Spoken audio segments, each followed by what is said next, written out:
Comments.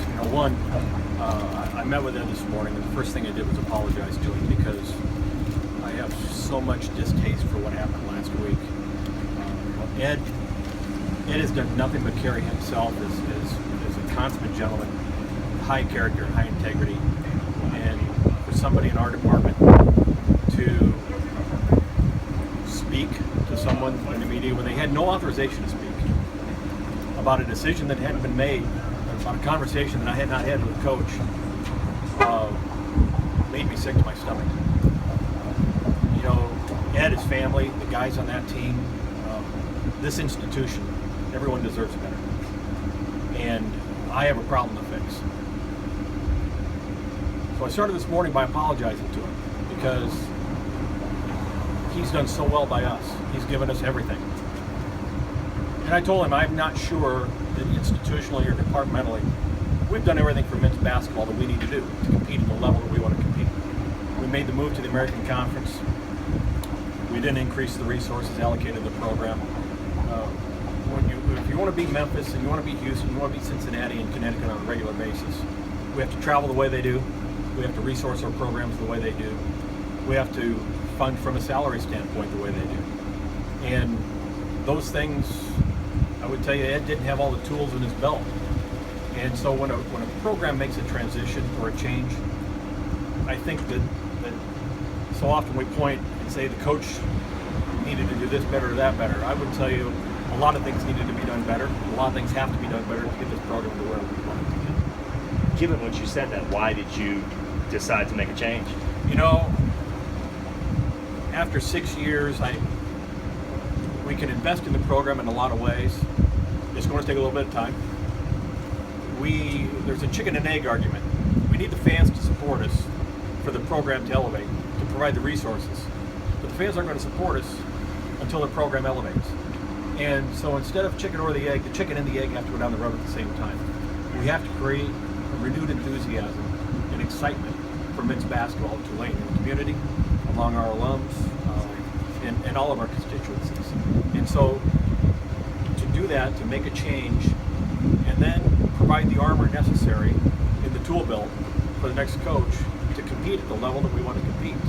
And so, as I explained to Ed, that happens all the time, and it seems incredibly unfair that the next person is going to have more resources to work with than the previous person. But it is no different than Willie.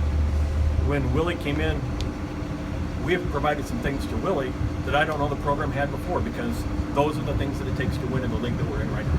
Judge, you had to replace the two coaches in your two major sports. What kind of message do you think this sends to the fan base, which obviously they're watching everything that's being done in this program right away? Well, one, there's an institutional commitment to success.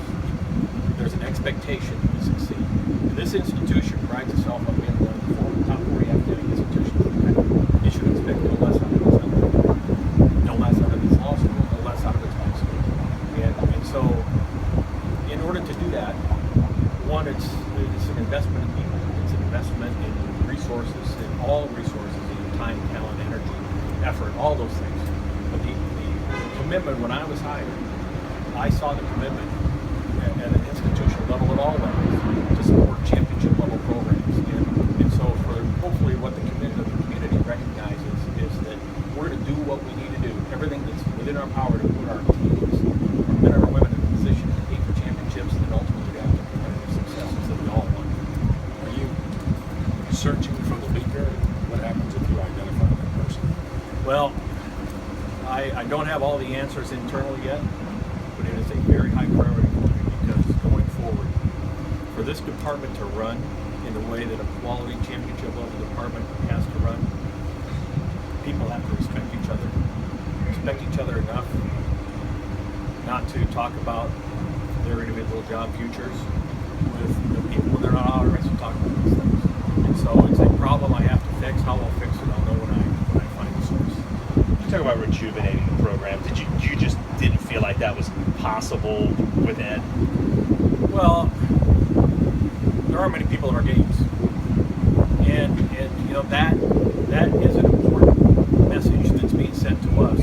And I've heard since I got here from people that had been invested in basketball that frankly had given up, not because of Ed or not because of anything else, just because of the perception of So right now we need to show that there's a renewed commitment, a redoubling of the commitment, if you will, to men's basketball, just as there has been shown to football. Even given the resources he had, did you feel like the team should have done better than 3-15 in conference this year?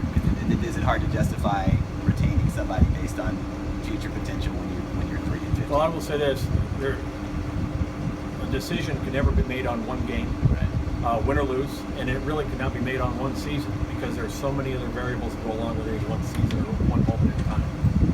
But after an extended period of time, and I said this earlier, if you're not in the top half of the league, you need to examine why you're not. And you need to make sure you get the things in place in order to compete at that level and higher. And I just thought it was time in some ways to make a fresh start throughout the program, with leadership in the program and with the other resources that I know we need to put into the program. You got some kind of timetable right now? You know, there are a lot of jobs out there, a lot of dominoes that still haven't fallen yet. I'm sure there are people that we're going to be talking to that are coaching in the tournament and maybe coaching for a number of games, whether they're head coaches or assistant coaches. So, you know, as I told the guys this morning, I would love to have someone for them for the Final Four. But this is unlike the football search where we get together and interview 6 people over the course of 2 days and choose one. This is going to be an ongoing process, and when we find that person, we'll be ready to offer that person, whether that be tomorrow or whether that be 2 weeks. You said in football that you had Willie in mind from the start. Do you have a guy or two in the back of your head that would be great if you could get him? You always have your list. You always have your list because you never know whether it's through your decision or someone else's decision that there's a vacancy. And so I've got a list, and I've been, the nice thing as opposed to football, I understand some of our liabilities. I've had a good chance to look at the league and understand what we're up against, who we're up against in the league, and from a resource standpoint, what we need from a talent, what we need from an experience to compete in this league. In the past, coaches have used Tulane, whether it be basketball or football, as kind of a stepping stone to a better job in their mind. When it goes to looking for this coach here, how can you avoid that? Or do you even worry about that? Don't avoid it. Encourage it. Because I will tell you, if someone uses our job to step to the next place, that means we will have done something that we're not doing. And that's, you know, at that point in time, then it's on me, hopefully, to have made this job attractive enough and invested enough in salary that this job isn't a lesser job than that person's striving to do. And that was, I think, the experience we had at Northern Iowa when we retained coaches who seemingly would be aspiring to another job. We made the environment conducive to success, because if you ask any coach, they want the opportunity to win. As long as we provide the opportunity to be successful, be rather pragmatic about how we approach the program. And I'm not a micromanager from a standpoint of I'm going to let them coach. I'm going to try to clear a path for them. As long as we do those things, hopefully they'll stay when they have success. But right now, we've got to get to the point where we have success. Can you pay top of the league money, Troy? There are 4 coaches in the league that are making $2.5 million or more, so no.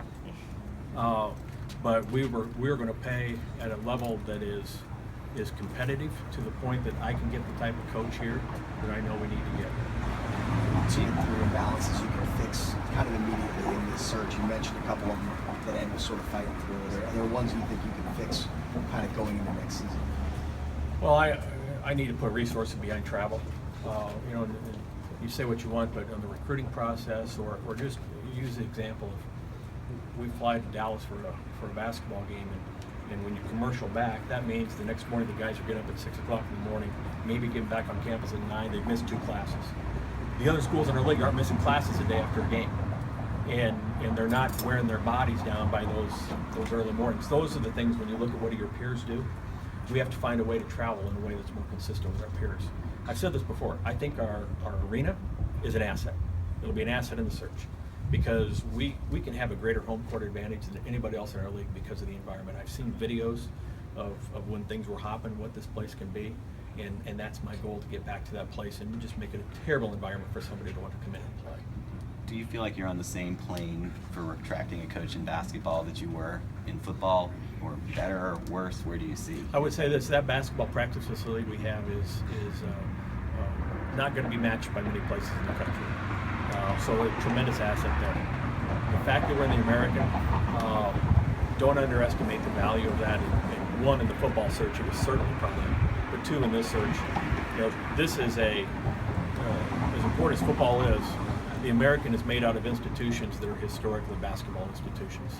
And basketball has been really, really important to those institutions. Now, you look around the league, for someone who wants to coach, you got Larry Brown, you got Kelvin Sampson, Kevin Ali, Mick Cronin. You've got a world of just high-end coaches.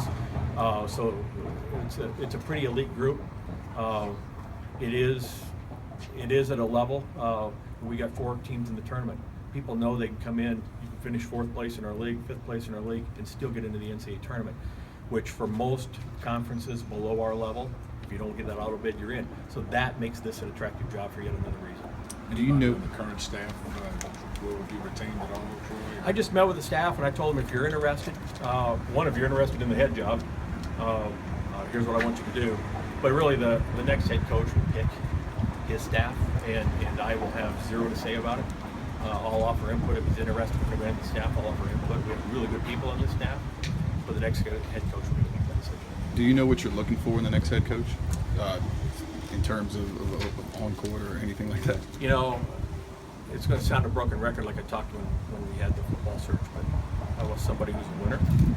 I want somebody who can adapt to the kids rather than force the kids a square peg to fit into a round hole. I want somebody that can work with whatever we have at whatever point in time that we have it. We need a little bit of a salesman.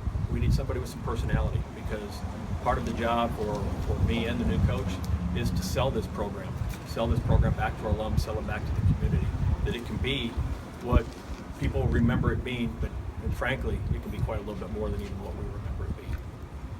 You regret giving Ben Jacobson that contract?